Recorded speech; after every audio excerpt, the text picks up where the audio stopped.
Hello everyone. তো আজকে আমরা খুব মজার একটা ট্রিক্স নিয়ে আসছি। পর্যায় সারণীর ১১৮টি মৌল কিভাবে আমরা ১০ সেকেন্ডে পরীক্ষার খাতায় আনসার করতে পারি, অর্থাৎ গোলা ভরাট করতে পারি, এমসিকিউ গুলা আনসার করতে পারি। তাহলে দেখো আমরা কিভাবে সেটা করব সেটা আমরা দেখাবো এখন। জাস্ট লক্ষ্য করো, আমাকে প্রথমত এই ক্ষেত্রে যেটা জানতে হবে সেটা হচ্ছে আমার সাথে সাথে তোমরাও পড়বা। আমরা গ্রুপ 18 ক্ষেত্রে 18 নম্বর গ্রুপে যে মৌলগুলো আছে সেগুলো একটু লক্ষ্য করি। একটা হচ্ছে হিলিয়াম, নিয়ন, আর্গন, ক্রিপ্টন, জ্যানন, রেডন, আর একটা হচ্ছে অর্গানিজম। সো আমার অর্গানিজম পর্যন্ত যাওয়া লাগবেই না। আমার হিলিয়ামের পারমাণবিক সংখ্যা হচ্ছে 2, 10, 18, 36, 54, 86। তুমি আমার সাথে সাথে পড়বাই হবে 2, 10, 18, 36, 54, 86। এই যে আমি এভাবে পড়লাম না, এটার মাধ্যমে আমার পর্যায় শেখা হয়ে গেছে। যে কোনো পারমাণবিক সংখ্যা দিলেই তুমি এখন পর্যায় বের করতে পারবা। কিভাবে? মনে করো 73 আমাকে দেওয়া হলো, যে পারমাণবিক সংখ্যা একটি মৌলের 73, তাহলে এটা পর্যায় কত হবে? আমার সাথে প্র্যাকটিস করো। 2, 10, 18, 36, 54, 86। আমি খেয়াল রাখবো কিভাবে গুনবো, খেয়াল করো। 2 এর চেয়ে 73 বড়, 10 এর চেয়ে বড়, 18 এর চেয়ে বড়, 36 এর চেয়ে বড়, 54 এর চেয়ে বড়, 86 এর চেয়ে ছোট। এই যে আমি ছোট বললাম, তখন আমার আঙ্গুলের গিরাটা হচ্ছে 6 নম্বরে, তাহলে এটার পর্যায় হচ্ছে 6। এভাবে আমরা পর্যায় ক্লিয়ার করতে পারি। তুমি এখন বাসায় প্র্যাকটিস করো যে কোনো পারমাণবিক সংখ্যা নিয়ে। শুধু খেয়াল রাখো, এই হিলিয়াম হচ্ছে প্রথম পর্যায়ের সর্বশেষ মৌল, এটা দ্বিতীয় পর্যায়ের, তৃতীয় পর্যায়ের, চতুর্থ পর্যায়ের, পঞ্চম পর্যায়ের, ষষ্ঠ পর্যায়ের। তার মানে 6 নম্বর পর্যায়ের সর্বশেষ মৌলটির পারমাণবিক সংখ্যা 86।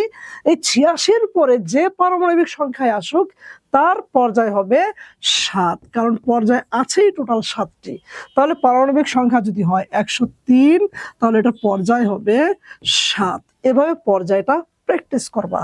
এখন আমি যদি দেখি গ্রুপের ক্ষেত্রে, তুমি 1 নাম্বার যে নিয়মটা খেয়াল করবা সেটা হচ্ছে, যদি কোনো মৌলের পারমাণবিক সংখ্যা 104 বা তার বেশি থাকে, এই ট্রিক্স গুলা কিন্তু কেউ তোমাকে শিখাবে না, তুমি এইখানে শিখে রাখো। 104 বা তার বেশি হয় তখন তুমি 100 বিয়োগ করো। এই 100 বিয়োগ করলে যে বিয়োগ ফল পাবা সেটাই হচ্ছে তোমার গ্রুপ। তাহলে বিয়োগ ফলটাই হচ্ছে গ্রুপ, বিয়োগ ফল তোমার হবে, বিয়োগ ফলই গ্রুপ। তুমি যদি গ্রুপ বিয়োগ না পারো, তোমার জন্য আরো সহজ করে দিচ্ছি, তুমি শেষ দুই ডিজিট সেটাই হচ্ছে তোমার জন্য গ্রুপ। শেষ 2 ডিজিটটাই হচ্ছে তোমার গ্রুপ। যেমন আমি যদি বলি 110, তাহলে আমি 100 বিয়োগ করলে আমি পাবো 10, তাহলে গ্রুপ 10। আবার 110 এর শেষ 2 ডিজিট হচ্ছে 10, তাও তুমি গ্রুপ 10। এইগুলো 1 নাম্বার।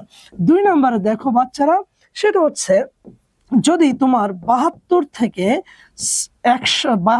85 পর্যন্ত কোনো সংখ্যা থাকে, পারমাণবিক সংখ্যা দেওয়া থাকে, তাহলে তুমি খেয়াল করবা 72 থেকে 85 পর্যন্ত দেওয়া থাকলে তুমি 68 বিয়োগ করো। এই যে 68টা তুমি বিয়োগ করলা, এই বিয়োগ ফলটাই হচ্ছে তোমার গ্রুপ, বিয়োগ ফলই হচ্ছে তোমার গ্রুপ। এটা খেয়াল করো। আচ্ছা, এরপরে দেখো আমি একটা উদাহরণ যদি দেই, যেমন 73, তাহলে আমার পারমাণবিক সংখ্যা 73 দেওয়া হয়েছে, আমি 68 বিয়োগ করে দিলাম, বিয়োগ ফল হচ্ছে 5, তার মানে গ্রুপ হচ্ছে 5। 3 নাম্বার নিয়মটা খেয়াল করো। 3 নাম্বার নিয়মটা হচ্ছে, আমার যে অ্যাক্টিনাইড এবং ল্যান্থানাইড সিরিজের মৌলগুলো আছে একটু খেয়াল করো, তাদের পারমাণবিক সংখ্যা হচ্ছে 57 থেকে 71, আরেকটা হচ্ছে 89 থেকে 103। এই যে 30টি মৌল আছে তাদের ক্ষেত্রে কিন্তু তুমি শুধু পারমাণবিক সংখ্যাটা মনে রাখবা। 57 থেকে 71 ল্যান্থানাইড সিরিজের মৌল, 89 থেকে 103 অ্যাক্টিনাইড সিরিজের মৌল। এই মৌলগুলোর ক্ষেত্রে কোনো বিয়োগ নাই, হিসাব নাই, এরা সরাসরি গ্রুপ 3, সরাসরি গ্রুপ 3 এর সদস্য। এইগুলোর বাহিরে আমাদের, এবার খেয়াল করো 4 নাম্বার নিয়মটা যদি বলি, এগুলার বাহিরে আমার 19 থেকে 56 পর্যন্ত, এবং মাঝখানে আমার দেখো 87 এবং 88, এই দুইটা পারমাণবিক সংখ্যা, এদের ক্ষেত্রে আমি কি করব, এই পারমাণবিক সংখ্যা বিশিষ্ট কোনো মৌল যদি থাকে, তাহলে এদের পূর্বের নিষ্ক্রিয় মৌলের পারমাণবিক সংখ্যাটা আমি কিন্তু বিয়োগ করব। এদের পূর্বের নিষ্ক্রিয় মৌলের পারমাণবিক সংখ্যা, নিষ্ক্রিয় মৌলের পারমাণবিক